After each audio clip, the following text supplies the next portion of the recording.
오늘 본문 1절 말씀은 그러므로라고 시작합니다. 그러므로라는 것은 이 앞에의 내용들을 다 종합하여서 이야기하는 것이죠. 앞의 내용이 뭐였습니까? 어제 우리 함께가 살펴보았던 로마서 7장의 말씀. 곧 바울이 이 자기의 어떤 실존에 대해서 고백하는 것 아니었습니까? 오라 나는 곤고한 사람이다. 왜 곤고하다라고 말하는가?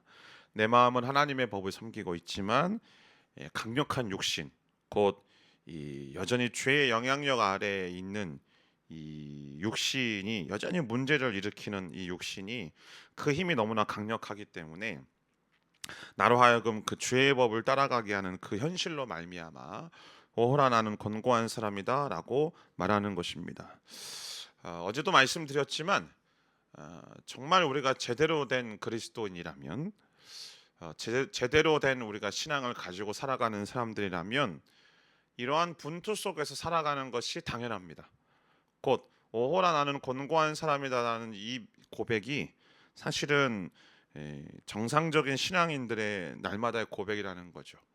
왜냐하면 계속 말씀을 드리고 또 말씀에 나오지만 내 안에 계신 하나님의 영이 나로 하여금 하나님의 말씀을 받아들이게 하고 그 말씀을 깨닫게 하고 그 말씀의 가치가 추구하는 삶이 그 말씀의 방향이 어떠한 말씀의 방향으로 살아가는 삶이 무엇인지 끊임없이 우리로 하여금 말씀하고 있지만 그러나 여전히 이 세상의 영향력 여전히 이 죄의 영향력 아래에 있는 나의 이 죄된 옛 자아가 여전히 꿈틀거리고 옛 본성의 여전히 꿈틀거림을 통하여서 그것이 날마다 충돌이 날 수밖에 없는 것이죠.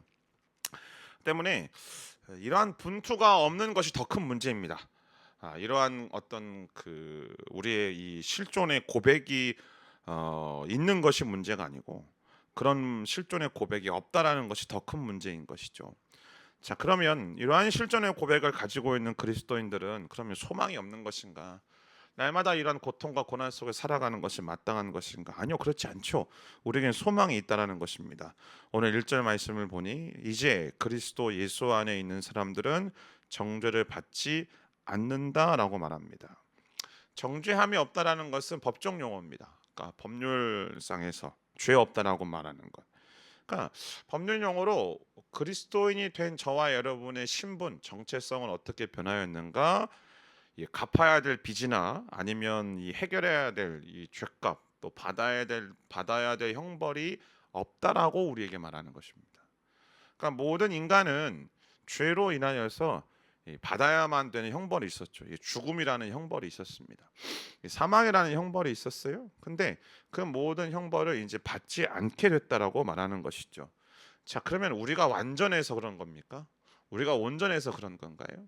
우리가 완전해져서 우리가 완전 무결해서 흠이 없기 때문에 하나님이 우리를 정죄하지 않으시고 우리를 의롭다라고 여기시는가? 아니요, 그렇지 않지요. 로마서 3장부터 시작해서 끊임없이 이야기하는 게 뭡니까? 하나님의 기준으로 바라볼 땐, 하나님의 시선으로 바라볼 땐 저와 여러분 모든 사람들은 여전히 유죄입니다. 여전히 우리는 의롭다라고 인정받을 만한 어떠한 이 내용도 우리에겐 없죠. 그러나 우리가 의롭다라고 인정을 받는 것은 마치 아브라함이 하나님의 약속을 믿음으로 의롭다 여김을 받은 것처럼 우리도 하나님의 약속, 곧 예수님을 통하여서 우리 가운데 행하신 그 약속, 예수님이 십자가에서 죽으심을 통하여서 죽으심과 그 부활을 받아들이는 모든 사람들은 하나님께서 의롭다 하시고 하나님께서 모든 죄를 해결하신다라는 그 하나님의 새로운 약속을 우리가 받아들이는 내게 허락하신 일이라는 사실을 받아들이는 사람들은 하나님께서 죄 없다라고 의롭다라고 여기신다라는 것이 성경이 우리에게 말하는 것 아닙니까? 자, 그런데 중요한 건 그리스도 예수 안에 있는 사람들은 정죄를 받지 않는다. 그 밑에 NIV 성경에도 보면 현재형으로 기록이 되어 있지만 어, 이 정죄함은 그냥 쭉 유지되는 겁니다. 무슨 얘기냐면 잠깐 정죄함에서 해방됐다가 또다시 문제가 생기면 정죄함을 받는 게 아니고 그러니까 이런 거잖아요. 풀려났다가 죄를 지으면 또다시 감방 들어가고 이런 게 아니라는 거예요. 그러니까 우리에게 정죄함이 더 이상 존재하지 않는다라는 거죠. 그러니까 이 그리스도인들 중에 많은 분들이 이 부분을 받아들이지를 못하기 때문에 늘상 죄책감에 시달리며 살아가는 것을 보게 되어집니다. 그러니까 잠깐 동안만 정죄함이 있다라고 생각하는 거죠. 그래서 다시 죄를 지으면 고백하고 회개하기까지는 여전히 정죄함 가운데 있다라고 믿는 겁니다. 그래서 만약 죄를 지었다가 회개하지 않으면 그 상태로 있다가 구원받지 못한다라고 생각하는 것이죠. 그러나 여러분, 오늘 바울이 선포하는 것이 무엇입니까? 예수님께서 우리를 위하여 율법의 요구를 완벽하게 완수하셨기 때문에, 그게 4절 말씀이잖아요. 율법의 요구가 완벽하게 완수하게 하셨기 때문에 예수 안에 있는 순간 우리가 그 예수 그리스도를 의지하고 그분 안에서 살아가고 그분과 함께 동행하며 그분과 살아가는 그분 안에 있는 그 순간 정죄함이 더 이상 존재하지 않고 영원히 사라졌다는 거예요. 할렐루야. 예수 안에 있는 이들은 정죄함이 없는 줄 믿습니다. 아멘.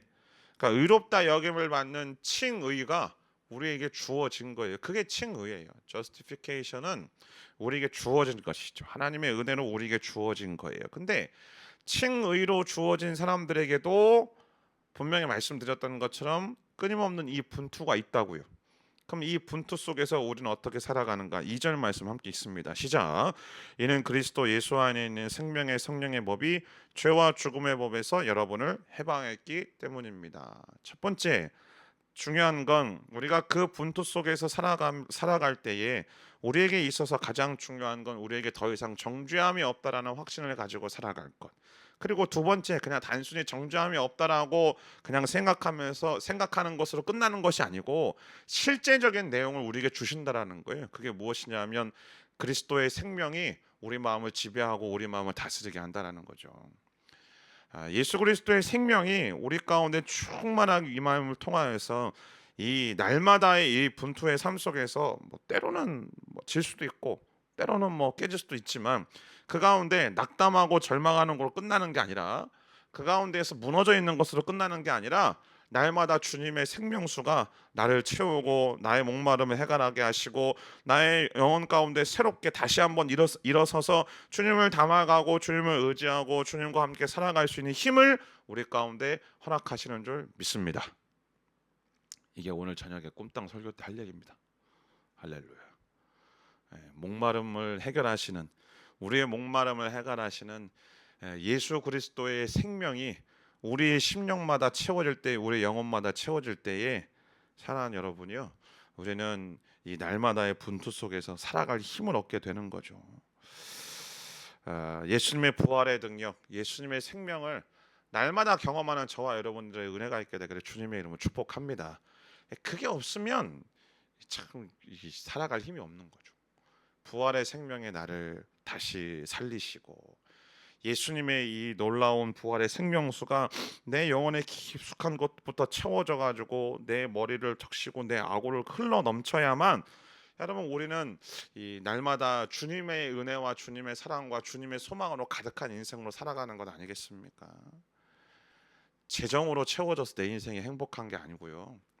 인간관계가 회복이 되어져야 내 인생이 소망이 있는 게 아니고, 내 인생이 또 때로는 어떤 명함에 박을 만한 그럴듯한 어떤 직임이 내게 주어져야만, 권력이 주어져야만, 명예가 주어져야만, 직분이 주어져야만 내 인생이 의미 있고 가치 있는 게 아니고요. 날마다 부어주시는 예수님의 부활의 생명이, 그 생명수가 우리의 심령마다 채워지고 부어질 때에 우리의 존재 자체가 의미 있는 줄 믿습니다. 그러기에 오늘도 우리는 이 아침에 고백하는 것입니다. 주님, 부활의 생명이 오늘 내 안에 다시 한번 충만하게 채워지게 하여 주옵소서.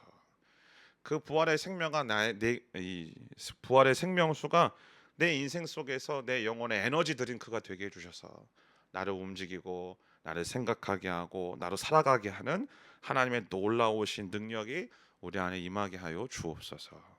오늘도 그렇게 기도할 때에 오늘 우리가 찬양으로 고백하였던 것처럼 오늘의 부어주실 하나님의 충만하신 성령의 은혜가 우리 가운데 임하게 되는 줄 믿습니다. 자, 3절 보면 율법이 육신으로 인해서 연약해져서 할 수 없던 그 일을 하나님께서 하셨다라고 되어 있습니다. 율법이 할 수 없었던 그 일이 뭘까요? 율법이 할 수 없었던 그 일은 우리가 하나님께 나아가는 거죠. 이게 원래 율법을 주신 목적은 하나님께 그 율법 안에 있고 그 율법을 순종함으로 하나님과 더 가까워지고 하나님 안에 있는 것 아닙니까? 근데 문제는 이 연약해져서 육신으로 인해서 그 율법이 연약해졌다는 거예요. 그러니까 이 죄의 영향력 아래에서 여전히 문제를 일으키는 그 육신이 율법을 온전히 완수하지 못하니 율법이 추구하고자 하는 그 목적을 온전히 이룰 수가 없는 거죠. 근데 그것을 하나님께서 어떻게 하시는가? 곧 죄를 속량해 주시려고 자기 아들을 죄에 있는 육신의 모습으로 보내셔서 육신 안에서 죄를 심판하셨다. 빌립보서 2장에 나와 있는 말씀처럼 하나님 예수 그리스도께서 하나님으로서의 모든 지위와 권리를 포기하시고 종의 형체를 입고 사람의 모양으로 나타나셔서 십자가에서 수치스럽고 고통스럽게 죽기까지 순종하심을 통해 그 율법 그냥 행위를 통하여 구원받는 그 모든 율법을 무기력하게 하시고 오히려 그 안에서 그 율법을 조정하여서 사람들에게 죄책감과 절망감과 그것으로 인하여서 이 마음에 늘 끊임없이 율법으로 인하여서 무너져 있는 모든 인생을 하나님께서 다시 살리셨다. 그것이 하나님께서 하신 일 아니겠습니까? 그러니까 예수님이 십자가에서 죽으심이 이 죄의 요구, 야, 죄 가운데 있으면 다 죽는 거야라는 그 죄의 요구를 다 해결하셨을 뿐만 아니라 그 죄가 가장 큰 무기로 삼고 있었던 죽음이라는 이 무기를 예수님께서 부활하심을 통하여서 깨뜨려 버리신 거죠. 그래서 더 이상 이 죄가 그 사망을 무기로 사용하여서 인간을 겁박하고 인간을 옥죄는 것이 아니다라는 것을 우리는 잘 알고 있죠. 하나님이 그렇게 하신 목적 4절 말씀에 보면 우리에게 율법의 요구가 이루어지게 하려 하십니다. 율법의 요구 말씀드렸던 것처럼 하나님과 교제하는 것, 그분의 백성으로 거룩한 그분의 백성으로 살아가는 것, 그걸 충분히 감당할 수 있게 된 거예요. 물론 죄의 영향력을 아직 받아요. 아직도 여전히 육신의 영향을 받으며 산다고요. 근데 이제 예수 안에 있는 사람들에게는 선택권이 생겨요. 어떤 선택권이냐? 계속 육신을 따라 살아갈지 아니면 영을 따라 살아갈지를 선택할 수 있는 능력이 우리 가운데 생기는 거예요. 그러니까 예수를 믿기 이전에는 죄를 지을 수밖에 없는 상태였어요. 근데 예수를 믿은 이후에는 이제 죄 가운데 있을 것이냐 하나님의 영 안에 있을 것이냐를 선택할 수 있는 상태가 된 거예요. 그리고 그 선택할 수 있는 능력이 우리 가운데 주어진 거죠. 여러분, 우리가 주님 앞에 서는 날까지 이 죄는요 우리의 이 자아를 막 끊임없이 흔들어 댈 겁니다.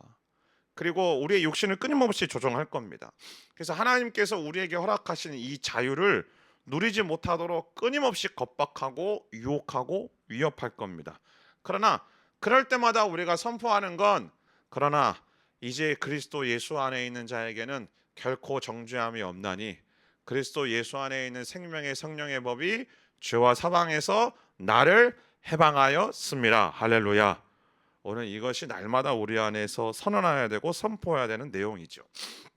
자, 그러면 믿음으로 사는 것과 육신으로 사는 것, 육신을 따라 살아가는 삶과 영을 따라 살아가는 삶의 차이에 대해서 이제 오늘 본문 5절부터 시작해서 오늘 8장 마지막까지 이제 이야기를 하고 있는 것입니다. 자, 5절, 6절 말씀 함께 있습니다. 시작. 육신을 따라 사는 사람은 육신의 일을 생각하지만 성령을 따라 사는 사람은 성령의 일을 생각합니다. 육신의 생각은 죽음이지만 성령의 생각은 생명과 평안입니다. 두 가지 삶의 양식을 설명합니다. 그래서 그리스도 안에 있는 사람들에게 있어서 정말 중요한 것은 무엇인가? 성령을 따라 살아가는 삶이라는 거예요. 오늘 선언하고 있죠. 육신을 따라 살아가는 사람은 끊임없이 육신의 일만 생각한다는 거예요. 그리고 성령을 따라 살아가는 사람들은 성령의 일만 생각한다라는 거죠.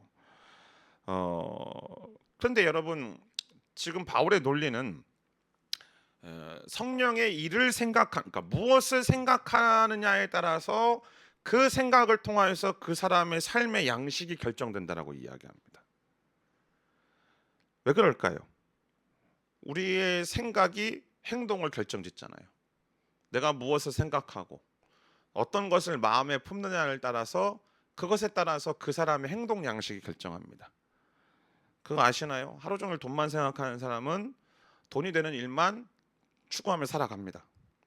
하루 종일 누군가에게 사랑받는 것에 대해서 목매다는 사람은 인간관계만 추구하며 살아갑니다. 또 하루 종일 막 무언가에 몰입되어 있잖아요. 그러면 그냥 그것만이 내 생각 속에서 떠오르게 되는 것이죠. 남자분들 그런 경험이 있는지 모르시겠지만 제가 처음으로 이 그 당구라는 스포츠를 접한 게 고등학교 1학년 때거든요. 근데 그때만 해도 이제 당구장은 건전한 스포츠가 건전한 장소는 아니었잖아요. 어쨌든 중요한 건 그게 아니고. 근데 진짜 희한한 건 처음 배우고 3개월이 지났는데 정말 선생님 칠판에다가 글씨 쓰시는데 그게 당구장의 길로 보이더라고요. 그것만 생각하니까 그것만 이제 자꾸 떠오르는 거예요. 그러니까 무엇에 대해서 막 중요하게 여기면 그것만 계속 갈망하게 되는 것이죠. 그래서 로마서 12장 2절의 말씀에 보면 너희가 마음을 새롭게 함으로 변화를 받아라는 것이 먼저인 겁니다. 그러니까 우리의 마음과 우리의 생각의 변화가 되어야만 우리의 마음과 생각이 성령의 일을 생각하는 사람으로 우리의 속사람이 변화가 되어져야만 우리의 겉사람의 행동 양식이 바뀌게 되어지는 거예요.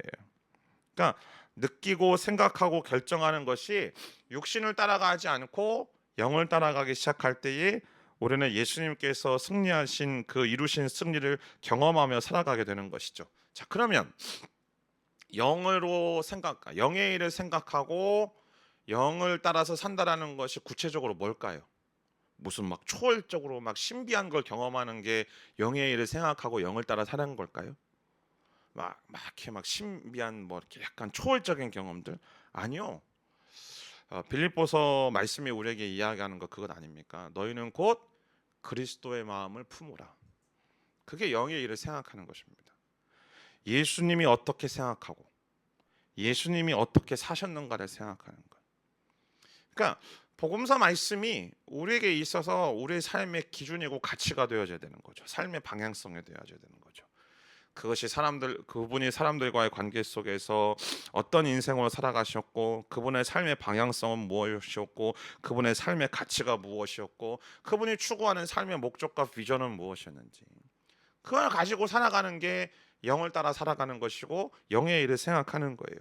바꿔 말해 이 세상이 추구하는 가치관이 아니라 이 세상이 추구하는 방향성이 아니라 이 세상이 얘기하고 있는 그 세상을 살아가는 방법론이 아니고 하나님의 나라가 추구하고 있는 가치관, 하나님의 나라의 방향성, 그리고 하나님 나라에서 살아가는 그 삶의 방법들을 가지고 이 시대를 살아가는 것이 그리스도 예수 안에 있는 사람들에게 나타나는 모습이고 그래야만 된다라고 바울은 이야기를 하는 것이죠. 여러분, 육신을 따라 살아가는 삶의 방식은요, 예수를 믿기 이전에, 그러니까 예수님을 믿음으로 의롭다함을 받기 이전의 상태잖아요. 근데 문제는 저도 그렇고 예수 안에 있는 살아가는 사람들 모두가 한 사람도 빠짐없이 예수님을 믿는다라고 하지만 여전히 육신의 삶을 따라가는 가능성이 우리 가운데는 존재한다라는 거예요. 그래서 오라 나는 권고한 사람이다라고 외치게 되는 것 아닙니까? 자, 그런데 중요한 건 그 가운데 내가 이 세상에서 추구하고 있는 그 삶의 방향성을 계속적으로 끊임없이 추구하며 살아간다라는 것은 문제가 있다라는 거예요. 그러니까 이 세상에서 잘 나가고 성공하는 것 같아도 그것이 육신이 주장하고 있는 삶의 방식이고 방향성이라면 하나님의 관점에서는 오늘 성경에서 말하는 것처럼 죽은 겁니다. 그건 죽은 인생이에요. 반대로 이 세상에서 굉장히 힘들게 살아가고 어렵게 살아가는 것 같고 실패하는 것만 같아도 그 삶의 방식이 그 삶이 추구하는 방향성이 영의 방식이고 성령께서 추구하는 방향성이라면 하나님의 관점에서는 온전히 살아있는 인생이고 그 인생의 진정한 샬롬의 인생이라는 거죠. 제가 주일에도 말씀드리겠지만 아무리 종교적인 일을 해도요, 그 방법이 육신적이고 생각이 육신적이라면 하나님 앞에서는 아무것도 아니라는 거예요. 그러니까 예수를 믿는 사람들도 얼마든지 육신의 일을 따라 살아갈 수 있는 가능성이 존재한다라는 겁니다. 자, 그렇게 되면 어떻게 되는가? 8절 말씀 보십시오. 7절부터 볼까요? 7절 보면 육신의 생각은 하나님을 적대하는 것입니다라고 되어 있죠. 그리고 8절 말씀에 보면 육신 안에 살아가는 사람들은 하나님을 기쁘시게 할 수 없다라고 이야기를 합니다. 그러니까 내가 예수를 믿고 내가 예수 안에 있다라고 여기지만 내가 끊임없이 육신의 일을 생각하고 육신의 삶, 육신의 가치를 가지고 육신의 가치관을 가지고 이 세상의 방법들과 이 세상의 가치관들을 따르고 살아가잖아요. 그럼 결론적으로 성경이 우리에게 이야기하는 건 하나님을 기쁘시게 하는 인생이 아니라는 거예요. 그리고 조금 더 극단적으로 하나님을 적대하는 인생이라고 말하고 있는 것이죠. 근데 중요한 건 이게 개인의 문제로 끝나는 게 아니에요, 여러분. 우리가 말씀을 쭉 읽어보면 결코 신앙생활은 개인의 문제가 아니거든요. 내가 그렇게 살잖아요. 그럼 중요한 건 이 나로 인하여서 우리의 가정이 영향을 받아요. 그리고 우리의 가정이 영향을 받는 것으로 끝나는 것이 아니라 내가 속한 공동체가 영향을 받기 시작해요. 그리고 더 나아가서 내가 속한 나라와 민족이 영향을 받기 시작한다라는 거죠. 그러니까 내 내면 안에서 일어나는 현상이 내가 살아가고 있는 공동체에 영향을 주어서 공동체의 모습을 결정하기 시작하는 거예요. 공동체의 덕을 세우고 강건하게 하고 다른 일을 위하여서 나를 희생하면서 살아가는 것이 때문에 바로 성령을 따라 살아가는 삶이라고 우리는 말할 수 있는 것입니다. 그러니까 우리의 관심이 오직 깔때기처럼 그냥 내 안위, 내 행복, 내 즐거움에만 관심을 추구하고 살아가고 있다. 죄송하지만 육신에 따라 살아가는 삶일 수밖에 없습니다. 왜냐하면 이 육신에 따라 살아가는 삶은 다른 말로 표현하자면 결국엔 자기중심적인 삶이거든요. 나를 추구하는 인생. 근데 예수님이 당신의 삶 속에서 보여주셨던 그 삶의 태도와 모습은 당신의 안위와 당신의 행복을 추구하는 삶이 아니었잖아요. 정말 머리 둘 곳도 없이 헐벗고 배고프고 굶주리며 또 사람들에게 조롱받으며 살아갔던 그 삶의 모든 내용과 이 태도가 결국 모든 인류를 구원하시기 위한 그 하나님의 마음, 하나님의 뜻을 이루기 위함이었던 건 아니겠습니까? 그리고 그것을 고스란히 초대교회 사람들이 닮아갔다는 것이고 함께 같이 모여서 공동체를 이루어갔다는 것이죠. 때문에 우리의 관심이 내 자신에게서 공동체의 다른 이들에게 옮겨질 때에 비로소 우리는 육신을 이길 수가 있습니다. 바꿔 말해 조금 더 자세하게 이야기하자면 내 관심의 초점이 그저 나와 내 삶의 바운더리에서만 국한된 게 아니고 내가 오늘 만나는 나의 직장 동료들, 나의 사업 파트너들, 비즈니스 파트너들, 또 걸어가면서 만나는 모든 이웃들, 그리고 내가 살아가고 있는 이 중국 사회를 위해서, 그리고 내가 속한 내 여권에 기재되어 있는 그 대한민국이라는 국적의 사람들에게 내가 끊임없이 관심을 기울이고 그들을 향하여서 기도하고 그들을 향하여서 안테나를 세우고 그들을 향한 하나님의 뜻이 무엇인지에 대해서 내가 갈망할 때 그때 비로소 우리는 육신의 일들을 이길 수 있는 힘이 생기는 거예요. 신앙생활의 핵심은 누구에게 속해 있는가가 핵심입니다. 신앙생활의 본질은 내가 누구를 주인으로 모시고 살아가고 있는가, 그게 우리의 신앙생활의 핵심이에요. 우리 안에 있는 육신은요, 자꾸 나로 하여금 내 자신에게 집중하게 합니다. 근데 하나님의 영이 우리 안에 거하시면 우리는 하나님의 영 안에 있는 거예요. 그러니까 주권의 문제인 거예요. 주권의 문제. 중립적이 되는 것은 불가능한 일입니다. 우리는 분명 누군가에게 속해 있게 되는 것입니다. 그러니까 내가 예수께 속해 있을 것이냐, 아니면 내가 그냥 나에게 속해 있어서 이 세상의 삶을 추구하며 살아갈 거냐. 그러나 하나님의 영이 우리 안에 살아 계심을 우리가 믿는다라면 죄로 인하여서 죽을 수밖에 없는 몸을 우리가 가지고 살아가고 있지만 우리에게 소망이 있는 거예요. 어떤 소망이요? 10절 11절 말씀만 읽고 끝내겠습니다. 시작. 그러나 그리스도가 여러분 안에 계시다면 몸은 죄로 인해 죽으나 영은 의로 인해 살아 있습니다. 예수를 죽은 사람 가운데서 살리신 분의 영이 여러분 안에 거하시면 그리스도 예수를 죽은 사람 가운데 살리신 분께서 여러분 안에 거하시는 자기 영으로 인하여 여러분의 죽을 몸도 살리실 것입니다. 우리의 죽을 몸도 예수님 오시는 그날 우리의 영광스러운 몸으로 변화되어서 우리도 살 겁니다. 근데 그것만이 아니에요. 오늘 내가 살아가고 있는 이 현재의 삶 속에서도 나의 이 죄된 육신을 이기며 살아갈 수 있는 이 놀라운 새 생명이 우리에게 주어지는 줄 믿습니다. 사랑하는 성도 여러분, 내 의지와 내 결단으로 이 세상 속에서 한 사람의 그리스도인으로 살아갈 수 있는 것 아닙니다, 여러분. 내 노력으로 아무리 애써 보십시오, 못 삽니다. 얼마나 이 세상의 유혹이 강력한데요. 근데 내 안에 계신 성령께서 나로 하여금